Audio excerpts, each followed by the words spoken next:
Hello friends, today we will learn about ADF. ADF क्या होता है? आज हम जानेंगे. ADF is a navigation instrument on aircraft. ADF एक navigation instrument है aircraft के अंदर जो पायलट वगैरह लोग यूज करते हैं ताकि वो एयरपोर्ट तक पहुंच सकें. ADF stands for Automatic Direction Finder. इसका नाम ऑटोमेटिक डायरेक्शन फाइंडर ये खुद बता रहा है कि एक डायरेक्शन इंस्ट्रूमेंट है जो हमें नेविगेशन में हेल्प करता है. अब क्वेश्चन आता है कि हमें एडीएफ क्यों चाहिए? Why we need ADF? To find the direction of airport, aerodrome, जहां भी हमें जाना है उस जगह की डायरेक्शन फाइंड करने के लिए हमें एडीएफ चाहिए. क्यों चाहिए? क्योंकि जो एयरक्राफ्ट है, आजकल के जो एयरक्राफ्ट है वो 30,000 फीट के ऊपर उड़ रहे हैं. अब वहां से तो विजिबल नहीं होता नीचे कुछ भी, ये हाइट बहुत ज्यादा है.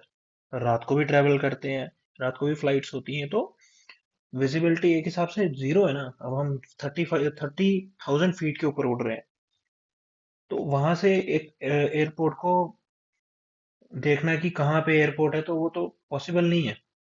तो इसीलिए एक इंस्ट्रूमेंट की जरूरत पड़ती है, उसका नाम है एडीएफ. समझ आ गया? अब आगे हम पढ़ेंगे कि एडीएफ के क्या क्या पार्ट्स हैं.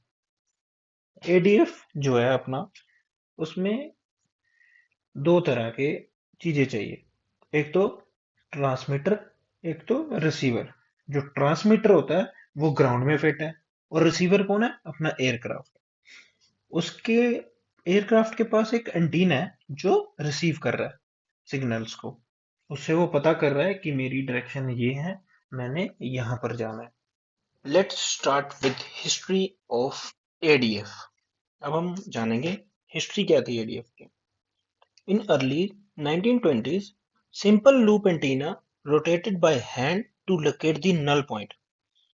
पुराने टाइम में लूप एंटीना होते थे एयरक्राफ्ट के ऊपर, बाहर निकले होते थे, उनको हाथ से घुमाना पड़ता था ताकि वो नल पॉइंट को ढूंढ सकें कि किस डायरेक्शन में नल पॉइंट है. नल पॉइंट मतलब एक सिग्नल आ रहा है, उस नल पॉइंट को ही देख के हमें पता लग रहा था कि हाँ, यहाँ हमने जाना है. दो डिस्टिंक्ट स्टेशंस सिग्नल यूज करते थे हम लोग, अलग अलग. मतलब जैसे एक स्टेशन का आ रहा है, दूसरे स्टेशन, दोनों को लेके ही हम रेफरेंस अपने एयरक्राफ्ट का ढूंढते थे उस टाइम पे. और जो उसकी बेयरिंग है, मतलब बेयरिंग मतलब उसका एंगल कितना, 60 डिग्री एंगल है इस एयरपोर्ट से, तो वो हमें कहाँ मिलता था? लूप एंटीना के ऊपर ही लिखा होता था उसके.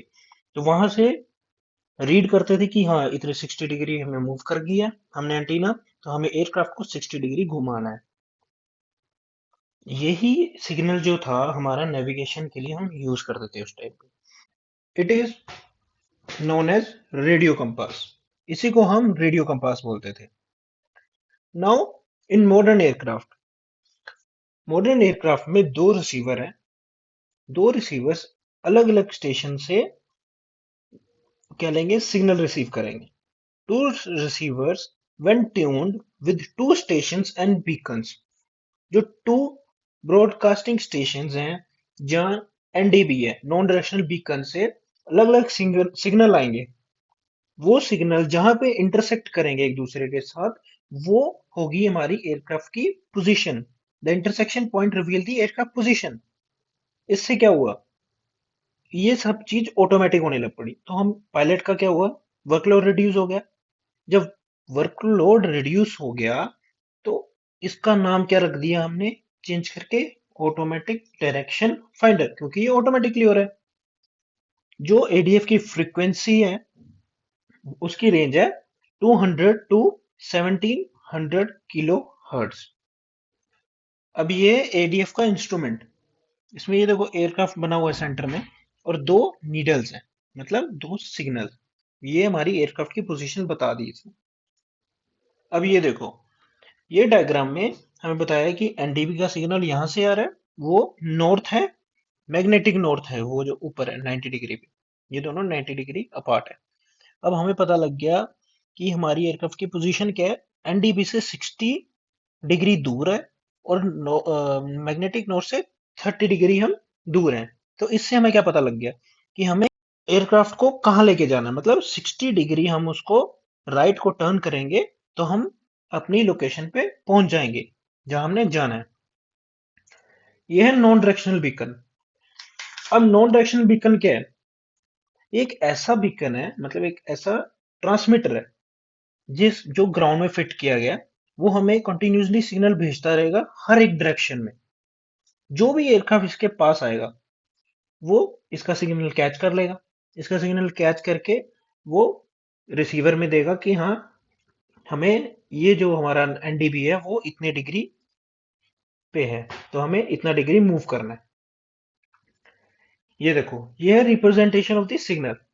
एनडीबी है और ये अपना सिग्नल ऑल ओवर आसपास हर एक डायरेक्शन में भेज रहा है। Signal in all direction. Next हम आते हैं लूप एंटेना पे। अब जो एंटीना यूज कर रहे थे वो क्या चीज है अभी के एयरक्राफ्ट में? अर्लियर पहले क्या होता था, लूप एंटीना हाथ से मूव करते थे। फिर थोड़ी इंप्रूवमेंट हुई, फिर वो मोटर से घुमाने लग पड़े। मतलब मोटर वाला भी ऑटोमेटिकली था। पर जो आजकल के एयरक्राफ्ट में यूज करते हैं उसका जो लूप एंटीना वो तो फिक्स कर दिया उन्होंने। फिक्स कर दिया विद अ मूवेबल गोनियोमीटर। अब लूप एंटीना नहीं घूम रहा, अब सिर्फ गोनियोमीटर घूम रहा है। गोनियोमीटर 360 डिग्री घूमेगा, सिग्नल डिटेक्ट करेगा और बताएगा ये हमें जो सिग्नल आ रहा है वो कितनी डिग्री से आ रहा है। It is use to detect magnetic field signal in the electromagnetic wave. अब क्या है, जो एनडीबी है वो हमें इलेक्ट्रोमैग्नेटिक वेव भेजे। इलेक्ट्रोमैग्नेटिक मतलब दो कंपोनेंट से बनी है, एक तो इलेक्ट्रिक फील्ड और मैग्नेटिक फील्ड, दोनों एक दूसरे के 90 डिग्री एंगल पे हैं। अब क्या किया, हमारे जो लूप एंटीना था उसने इलेक्ट्रोमैग्नेटिक वेव में से मैग्नेटिक कंपोनेंट को सेंस किया। सेंस करके उसको पता लगा कि इस डायरेक्शन से मैग्नेटिक फील्ड आ रही है। अब मैग्नेटिक फील्ड हमने फिजिक्स में पढ़ा था कि जहां पे मैग्नेटिक फील्ड होगी वहां पे इलेक्ट्रिकल फील्ड जनरेट हो जाएगी। तो फिक्स्ड एंटीना पे हमारे पास क्या कॉइल्स लगी हैं। कॉइल्स लगी हैं, एक तो लगी है लॉन्गिट्यूडनल एक्सिस में और दूसरी लगी है लेटरल एक्सिस में। अब सिग्नल अगर लेटरल एक्सिस से आ रहा है तो क्या होगा, मैग्नेटिक फील्ड आएगी तो वहां पे इलेक्ट्रिक फील्ड जनरेट होगी, मतलब इलेक्ट्रिकल सिग्नल जाएगा। गोनीमीटर जब 360 घूमेगा तो उसको टू पीक्स मिलेंगे और टू नल पॉइंट्स मिलेंगे। मतलब दो पीक मतलब जहां पे वोल्टेज आ रही थी और दो नल पॉइंट जहां पे कोई भी वोल्टेज नहीं थी। ये हमारा लूप एंटीना की पिक्चर। ये देख लो, ऐसे पूरा एक लूप बना हुआ है। इसमें से ये मैग्नेटिक अगर इलेक्ट्रोमैग्नेटिक वेव पास करेगी तो ये मैग्नेटिज्म डिटेक्ट करके इलेक्ट्रिकल सिग्नल सेंड कर देगा। अब आता है सेंस एंटीना। अब सेंस एंटीना का क्या जरूरत पड़ेगी? अब हमारे पास तो दो कंपोनेंट आ गए अपने पास। कौन से? दो पीक आ गए, दो नल पॉइंट्स आ गए। हमें डायरेक्शन तो पता लग गई, दो पीक की पता लगी, पर दो नल्स भी आए साथ में। अब दो नल्स आए हैं, उसको सेपरेट भी तो करना, हमें पर्टिकुलर पोजीशन चाहिए कि हमें जाना एक्चुअली में जाना कहाँ है। तो उसको करने के लिए हमने क्या लगाया, sense antenna. Two null points are there to detect the correct bearing. मतलब जो नल पॉइंट्स आ रहे हैं उनमें से एक ऐसा नल पॉइंट है जहां हमने जाना है। अब वो नल पॉइंट कैसे डिटेक्ट होता है? जो इलेक्ट्रोमैग्नेटिक वेव आ रही है उसमें एक था मैग्नेटिक कंपोनेंट और दूसरा जो है वो है इलेक्ट्रिक कंपोनेंट। जो इलेक्ट्रिक कंपोनेंट है वो अपना सेंस एंटीना सेंस करेगा। कैसे सेंस करेगा? अब एक जो नल पॉइंट है उसकी स्ट्रेंथ थोड़ी कम होगी, दूसरे वाले की स्ट्रेंथ थोड़ी ज्यादा होगी। ज्यादा स्ट्रेंथ मतलब हमें इस डायरेक्शन में जाना है, मतलब ज्यादा स्ट्रेंथ वाला हमें हमारी बेयरिंग बताएगा कि हाँ ये एक्यूरेट, ये डायरेक्शन है हमारी। The signal with the high strength is the correct bearing. तो वो सेंस कर लेगा कौन सा, अपना सेंस एंटीना। दो एंटीना लगाए, loop antenna, sense antenna.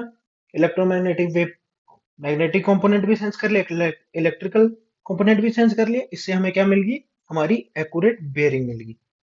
Glacier panel पे एफसी होता है, फ्लाइट कंट्रोल यूनिट। अब ये पैनल है एयरबस 320 का। सेम ऐसा ही को पायलट के पास होगा, सेम ऐसा पायलट के पास होगा। जब ये टॉगल स्विच दिखाई दे रहा है नीचे, ये होता है एडीएफ को। जब हम इस टॉगल स्विच को एडीएफ पे करेंगे तो क्या होगा, हमारा एंटीना एक्टिवेट हो जाएगा। हमारा एंटीना जो है रिसीव करना स्टार्ट करेगा from the nearest NDB, non direction beacon से।